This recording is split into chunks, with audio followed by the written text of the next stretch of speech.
Hey guys, welcome back. We are going to continue on with Chapter 2 of The Sickness is a System When Capitalism Fails to Protect Us from Pandemics or Itself by Richard Wolff. I hope you guys enjoyed the last one. Always feel free to put your comments down in the comment section below.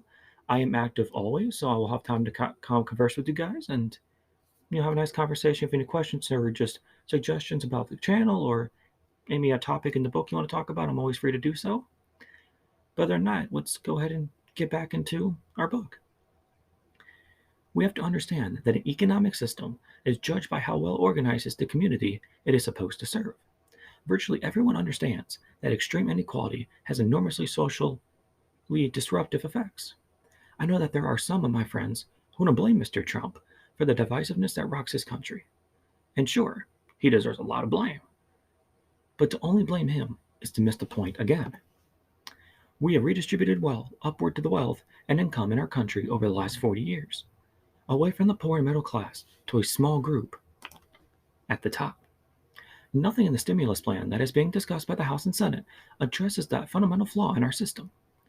Therefore, it does not deal with many of the root causes of what brought us to number one, the crisis of 2008, and number two, the last 10 years of an economy on life support levels of debt.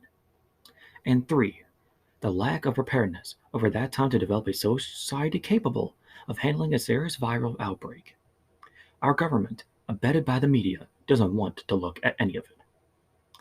Even the Chinese, who call themselves socialists, and the South Koreans, who call themselves capitalists, were able to mobilize both public and private resources to fight back against this virus, and they've done a very good job. We could do the same. Americans have every capacity that these other countries do, if not more. But our system precluded, prevented, undermined, and slowed taking parallel steps. The $2 trillion that the government now proposes to spend will be paid for in large part by government debt, and it will encourage our corporate sector, already laden with record levels of debt, to borrow even more. The amount of money thrown to average people of a $1,200 check, which many won't even get, is crumbs off the table. It is an insult to both our intelligence and to the scope of the problem we face. The other lesson that we should have learned is that if you don't fundamentally change the system as fast as you can make a reform, the interests gripped by those reforms will do everything in their power to undo them. A gross example is the 1933 Banking Act, otherwise known as the Glass-Steagall Act. The banks didn't want it, they fought it. When they lost that battle and got it passed, they went to work to undo it. Over the intervening years, first they evaded it, then they weakened it, and under the presidency of Bill Clinton, they finally had it repealed. I mention this repeal by Bill Clinton because the Democrats are as responsible as the Republicans of working against the interests of the majority of Americans. Clinton's repeal was an example of reform being undone. Reforms just don't go far enough. Yet today, all we see is more reforms. You may have noticed that the stimulus started as a few $1 billion, but was soon increased to trillions of dollars worth of aid. That gives you a scale of our so-called leaders' lack of control. The reality is that they don't know what to do beyond reforms. That's not because they aren't smart. They are hampered by a system which focuses their attention and causes their acts to work in such a way that has led to the total mess we are in now. I've tried to argue over the last 10 to 12 years that we've had to learn the lesson of 2008. I assume I'll continue to do much the same now. You can now trickle down, which is what we're doing again, or you could trickle up, which would be to the help of the people at the bottom. That would put the burden of adjustment on the corporate and business sector and would likely garner support from the mass of people.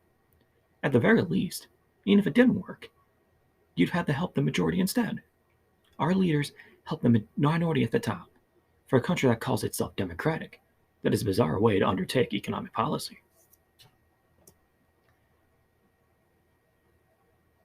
Part whatever this is, I don't remember, from the last reading. So we have sticking your head in the sand, the stimulus bill, and mortgage securities. The March 2020 Coronavirus Aid, Relief, and Economic Security Act, also known as CARES Act, will be remembered for a long time as a remarkable exercise in sticking your head into the sand.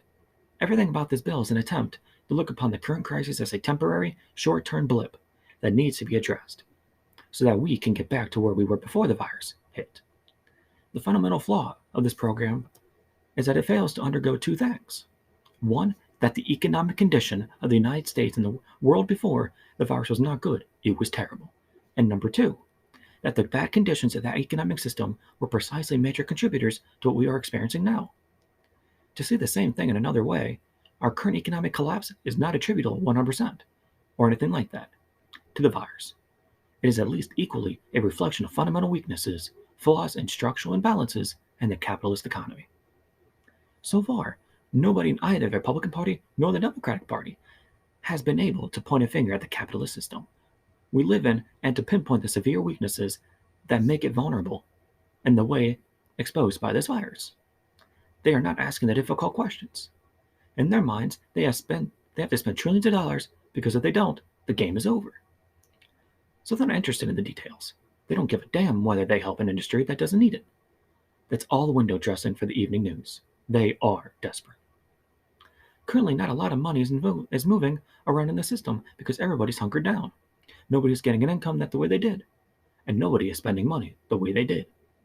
All kinds of businesses are not earning money, and all kinds of banks are not being paid for the mortgages they issued.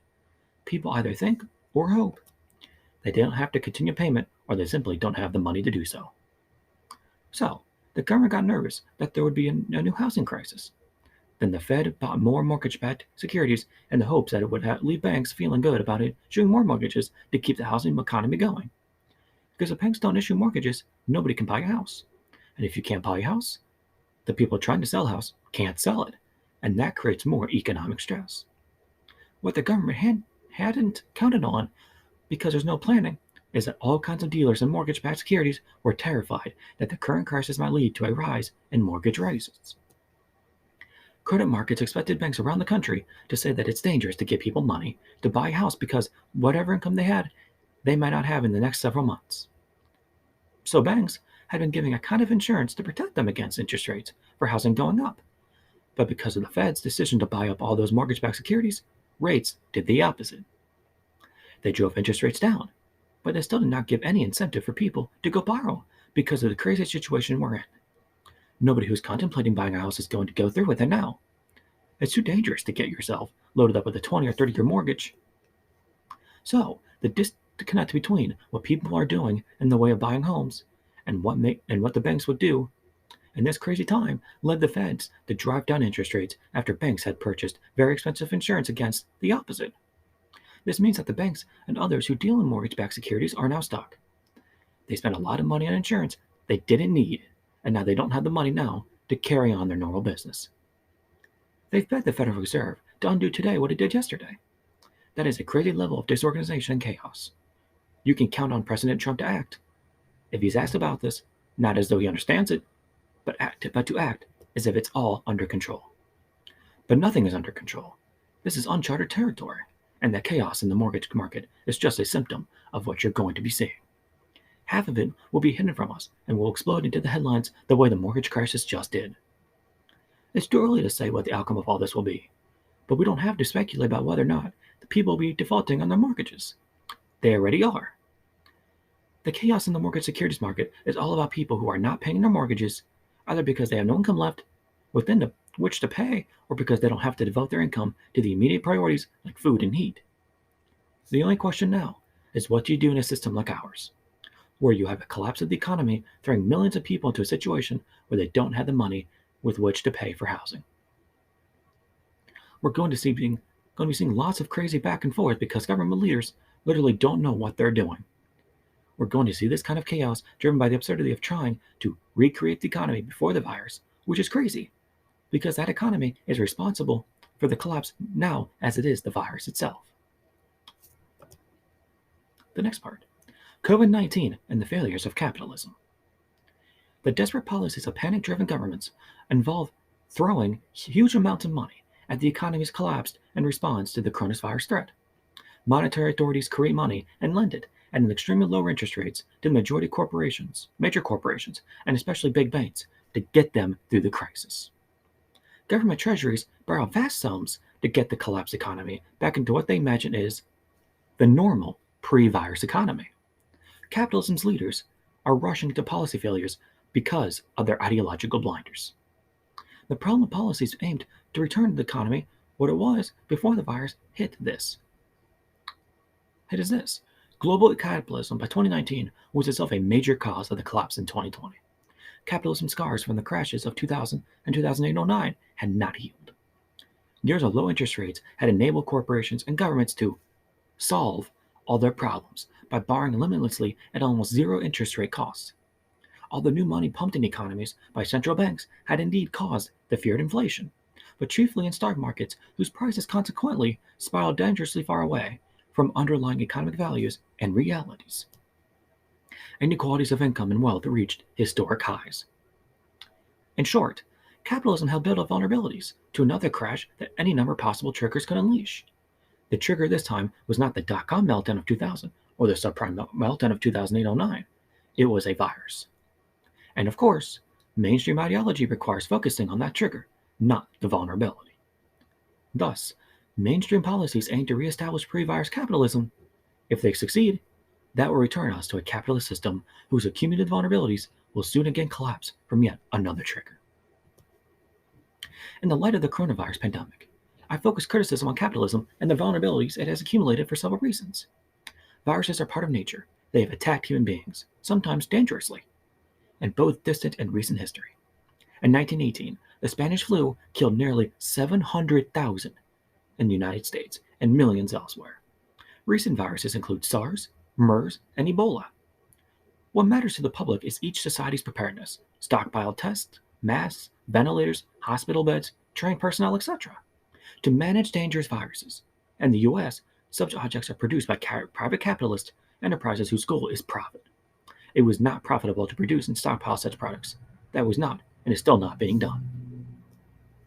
Nor did the US government produce or stockpile those medical products. Top US government personnel privilege private capitalism. It is their primary objective to protect and strengthen.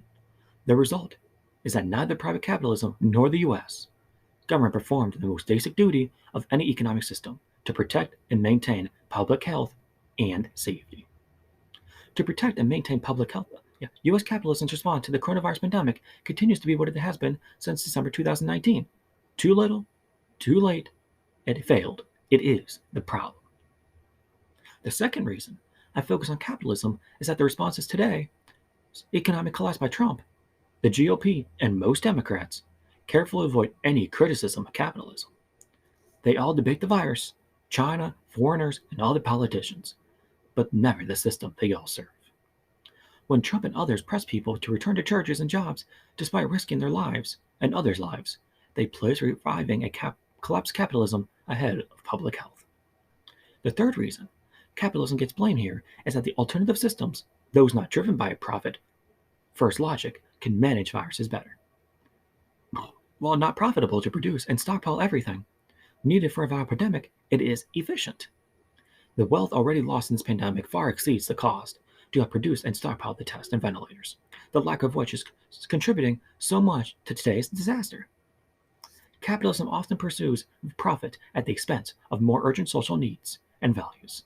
In this, capitalism is grossly inefficient. This pandemic is now bringing the truth home to people. A worker co-op based economy where workers democratically run enterprises deciding what, how, and where to produce, and what to do with any profits could, and likely would, put social needs and goals, like proper preparation for pandemics, ahead of profits. Workers are the majority in all capitalist societies. Their interests are those in the majority. Employers are always a small minority. Theirs are the special interest of that minority. Capitalism gives the minority the position, prospects, and power to determine how the society as a whole lives or dies. That's why all employees now wonder and worry about how long our jobs, incomes, homes, and bank accounts will last. If we still have them, a minority, employers, decides all those questions and excludes the majority, employees, from making those decisions, even though that majority must live with their results. Of course, the top priority now is to put public health and safety first. To that end, employees across the country are now thinking about refusing to obey orders to work in unsafe job conditions. U.S. capitalism has thus placed a general strike on today's social agenda. A close second priority is to learn from capitalism's failure and to face of the pandemic.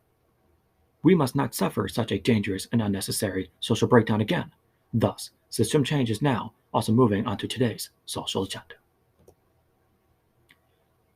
Unemployment, cruel, wasteful, unnecessary. Today, over 30 million Americans are unemployed according to the official statistics. That is likely an underestimation. We must address this cataclysm of unemployment because we don't really need it. It is very cruel to the people who suffer it directly, and it is cruel to those who suffer indirectly. When someone close to them becomes and remains unemployed, and the worst of it is that it's a waste of human resources, and that all the means of production that sit idle when unemployed people do not use them, it's a terrible inefficiency due to our economic system, capitalism. Unemployment happens when a capitalist, an employer, finds it more profitable to have a worker than to have one. Employers either do not hire workers in the first place, or they fire those already working. There it is. Unemployment is a decision made by the employers. Unemployment always involves redistributing wealth. You wouldn't have thought of that way. But let me show you why that's always involved. We begin remembering what you like when you're not employed and you're working. You take things out of the economy, the things you consume, and you put things into the economy. The things you help to produce, you take, you give. When unemployed, you continue to take. You don't stop eating, you don't stop drinking, etc. But you stop working and producing. You take out of the economy, but you don't put back into it because you're not employed. That means that part of the wealth produced by the people still working has to be redistributed. Redistribute wealth, for example, by taxing some or all the unemployed people and transferring that money to the unemployed so they can go to the store and buy what they need. And that means the people who are taxed can't spend the money that they pay in taxes. That's how the redistribution gets done. But you also do it in your home. If one of the two members of an adult family is unemployed, they share in the income of the one who still has a job. That's another redistribution that wasn't necessary prior to the first person losing their job. Unemployment is a cruelty for the unemployed and those around them. Just think of the way people feel about themselves when they can't work, when they have to rely either on taxes or the sharing of a spouse or others, or if they have to use their savings. But here's the double irony. Capitalists lose too. If they don't have people working, they're not going to make profits. So everybody loses from unemployment. The workers who are unemployed, the people still employed who have to take care of those that aren't employed, and the employers themselves. So why does unemployment, this unnecessary thing that's bad for everyone, really happen? It's because capitalists have reasons to suffer the losses of unemployment, and the way workers don't. There's nothing in it for workers, but there is something in it for the employers. When times get tough, employers figure they lose less profits by laying off people than if they kept them in their positions. In other words, when the wages paid to workers are more than the profits that capitalist employers get from having workers, the workers lose their jobs because employers take care of business first and foremost. But there's another reason. It's kind of good for capitalism to have unemployment. Yes, it's bad that those workers are making profits for some employers elsewhere. But all employers know that if workers are always unemployed, it's a tool for discipline. Don't act up, the capitalists tell the worker, because there's lots of unemployed people out there who would be more than willing to have your job. This epitomizes the irrationality of capitalism, the crazy system that needs to keep people unemployed even though nobody wants it, except those who need to keep the upper hand at the workplace. Here's something much better than unemployment. I'm going to call it reemployment. Imagine if we didn't allow unemployment, and the minute a private employer didn't hire you or fired you, you'd be immediately reemployed. You'd put back to work and never be unemployed. We would outlaw unemployment like we outlawed slavery, peonage, debt prisons, and all the other horrible things we've gotten rid of over the centuries. There'd be no need to redistribute wealth or to fight or how we do that. To fight over taxes, to fight over sharing scarce output. We wouldn't have that problem. We wouldn't need to redistribute wealth because the system wouldn't deprive anyone of a job. We wouldn't have all the cruel suffering for people who undergo unemployment. We would not be paying benefits. That is what the money we give unemployed people without getting something back from them, which is something that has irked many of you, and for a good reason. Here's another irony. We've already done something like that. We did that in the Great Depression in the 1930s. Between 1934 and 1941, the key years of the Great Depression, the federal government said to workers who were fired by their private employers, "We, the government, will put you back to work. We will re-employ you." The government became what we call the employer of last resort. If the private sector either could not or would not give people a job, if the private employers chose to fire their workers, the government hired them. Millions of workers in the 1930s, we estimate about 15 million, did not have to rely on benefits from the government, from their relatives, or from the church to survive. We didn't need to pay unemployment benefits because people weren't unemployed, but reemployment by the government. By receiving a salary as opposed to unemployment benefits, those people worked and thereby gave back to society. Let me offer two brief examples. One was called the WPA, the Works Progress Administration. This was for artists. What an interesting idea. To all the people who lost their job as singers, dancers, painters, sculptors, craftspeople of one kind or another, the government said, "Come, we'll hire you." They hired them and created teams of actors, poets, writers, and moved them around the United States to provide lessons and performances across the country. It was the greatest cultural production in American history. People who had never had a theater troupe in their community had one. People who had never taught young people in their community could. It was spectacular. The Civilian Conservation Corps was the other government program for which people were hired. Its members were the first to do ecological and environmental projects across America. They reforested the land, they cleared swamps, and rerouted rivers. They built the national parks in the west part of our country that many of us enjoy. There were other examples of useful projects, produced by people who were paid nice salaries. What a wonderfully better way of doing things than letting people languish on unemployment. People sometimes ask me, why is it not a known fact that we had federal jobs during the Great Depression? The reason has to do with our education system. I was struck in the early days and months of the Obama administration that we didn't have a federal jobs program then. Why did Democrats have amnesia attack and forget about the last time we were in a crisis similar to the one of 2008-09? There was no discussion then about a federal jobs program, and there isn't even one, though there ought to be. Otherwise, we're not only not learning from history, we're condemning ourselves to an unemployment that is unnecessary, wasteful, and deeply inefficient. What the U.S. didn't do in the Great Depression is also important.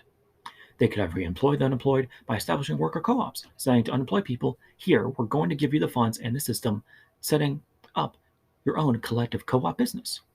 By doing that, not only would they have given back to society, but they would have created a new way of doing business, a collective, democratic, community-based way of doing things.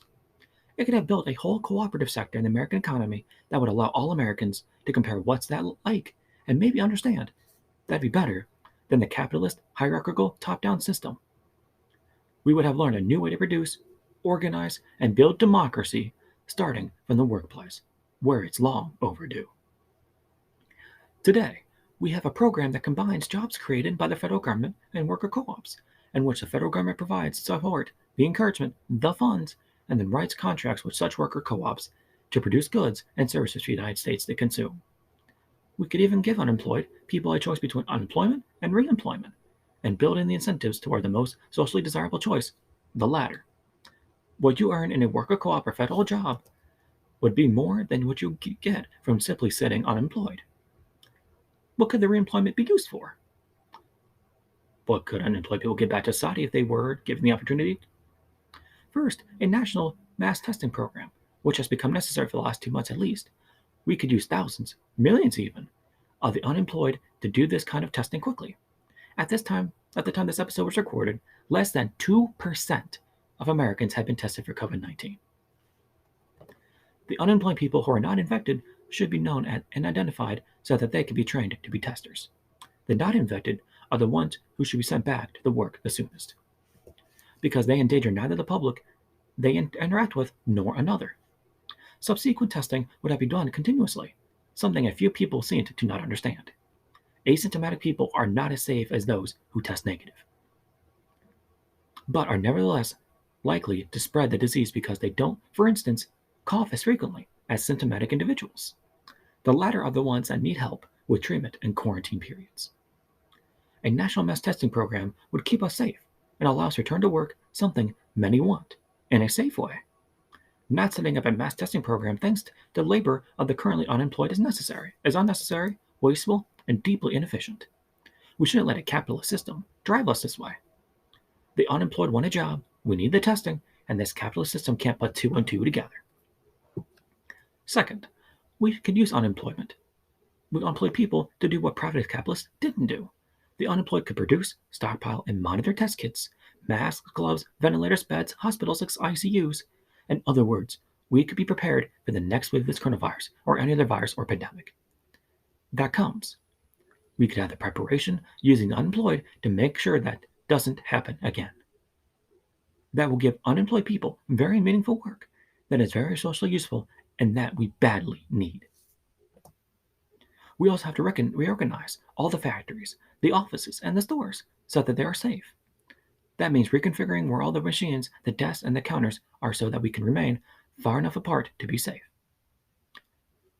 We also need a new commitment to cleaning and disinfecting on any ongoing basis.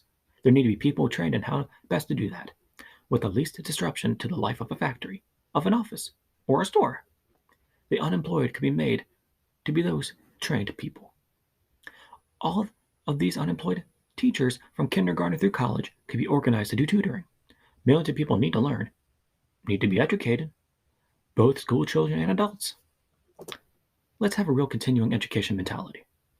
Let the people who are unemployed, who have skills, all kinds of skills, begin to teach others. We have the digital capacity that can allow us to do it. It just needs to be organized. We also have a climate change crisis. You don't hear about it so much right now because the virus has controlled the headlines. But we are desperately in need of dealing with climate change. Unemployed people could be reforesting parts of America. Planting trees is something that can be done with social distancing. Plus, we know from the testing who's not infected, who doesn't have the problem, who can be put on the front line. We need to build parks. We need to recapture the carbon that goes into the atmosphere and causes temperature increases. We need to reduce carbon emissions. We need a mass public transportation system so that we can rely less on the private automobile, which is the single largest source of air pollution in our society. There's lots of work to do. We need to rehire the unemployed who can and want to get back to society to do it all. However, unemployment and unemployment compensation are inventions of capitalism. Capitalism needs to fire people when it's profitable, and it needs to have a reserve army of the unemployed, so that all workers are well disciplined. So don't be fooled. Even though unemployment is bad for capitalism, and so far as it erodes profits, it is good for the system as it helps capitalists stay on top. For the worker, though unemployment is unilaterally bad, but they get no choice because the system has decided for them. Capitalism would rather suffer the loss of employment than suffer the risk of a workforce unafraid to demand adequate wage conditions, safe workplaces, a decent work-life balance, etc. We are living through a collapse of capitalism in the face of a virus and in the face of its own unfortunate tendency to think that unemployment is a reasonable thing for society. It never was, and it isn't now. What it always has been is a cataclysmic waste. As started, we can do better than unemployment. What I've tried to do is give you as concrete as a way possible of saying that the much better alternative of reemployment would be allowing us to not only give people the dignity of a job, but also to create a tangible, sizable worker co-op sector of the American economy in every community. Let the people decide what kind of a mix of worker co-op and capitalist enterprises they want. Our dominant capitalist system failed to prepare for this virus because it wasn't profitable to produce the test, the mask, the gloves, etc. Our government, believing that private enterprises are the end-all be-all, didn't make up for their failures. Our political leaders are the creatures of capitalism, just as much as the CEOs of any given company are. Politicians doubled down on the market failure by allowing 30 million people to be thrown out of work during an epidemiological emergency. We should have and could have prepared for this, and we should have never followed up the health crisis with an economic one. But now we're going through another crash, and we have people cooped up at home without a job, a harmful imposition that in other circumstances would have been necessary. Reemployment would not only be better than unemployment, but it would also teach us what it means in practical terms to do better than capitalism. Staying with capitalism now is wasteful and unnecessary too. We can do better. All right, guys. Thank you for joining me for another small, quick reading. I hope tomorrow, if not Friday, I can finish Chapter 2, so we begin Chapter 3. But again, thank you guys for listening. And I hope you learned some stuff and are intrigued by some of the things you learn about economics and how the stock market works and how the housing crisis has continued on now. Other than that, I hope you guys have a great day and see you next time.